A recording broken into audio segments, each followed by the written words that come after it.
બનાસકાંઠા જિલ્લાના વાવ તાલુકાના આછુઆ ગામની દૂધ ડેરીના મંત્રી શંકરભાઈ મેઘરાજભાઈ ખાંભડ બ્રાહ્મણ પોતાના પરિવાર સાથે ખેતરમાં રહી ખેતીનું કામકાજ કરે છે।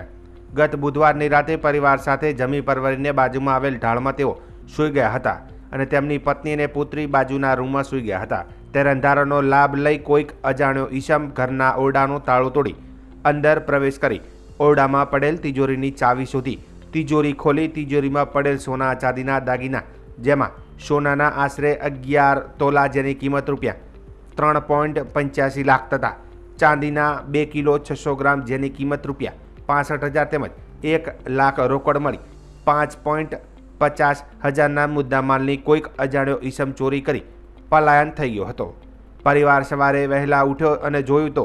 ઓરડો ખુલ્લો હતો અને તિજોરી ખુલ્લી હતી અને ચોરીની જાણ થતાં અજાણ્યા ઈસમના વિરુદ્ધમાં મકાન માલિક શંકરભાઈ મેઘરાજભાઈ ખાંભડ બ્રાહ્મણ વાવ પોલીસ મથકે ફરિયાદ નોંધાવી હતી, જેને લઈને વાવ પોલીસે ફરિયાદ નોંધી વધુ તપાસ હાથ ધરી હતી।